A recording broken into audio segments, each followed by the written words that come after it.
Hey guys, Chris Allen here from Rev5. Just talking a bit about HLS and the role of HLS in the real-time live video space. It's funny because most people know Rev5 as a WebRTC solution, right? But we obviously support a lot of other protocols. And one that often gets overlooked is the HLS protocol. And even though it's high latency, there's so many use cases where it actually is still relevant in the real-time space, and it tends to be used in almost 95% of the use cases that involve live real-time video streaming. There's a component to it that uses HLS, and this is kind of one of those untalked about things. The reasons for that are things like being able to do recording. So you're doing a live stream and you want it recorded, right? The best way to play that back is with like a HTTP live streaming HLS protocol, integrating with CDNs and traditional delivery for that.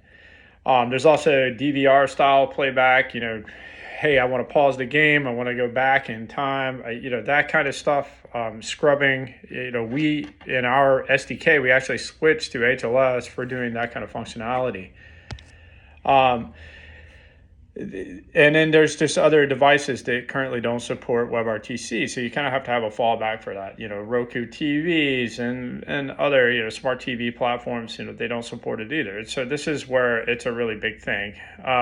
We're actually at IBC, we're announcing a big partnership with CacheFly. We're going to be incorporating their product into our Rev5 cloud offering, and they're handling the HLS aspects of this. And so we're very excited about that. Also, I did a post just recently on this subject and kind of talked about our customer FormVue and what they're doing with their AI native sales-first platform. It's for video lead capture for home service pros and product manufacturers. It's exciting stuff. Again, HLS is not a second-class citizen. It is not a thing where you're just going to compare, hey, HLS is high latency, WebRTC is low latency, so therefore you just need to pick WebRTC over HLS.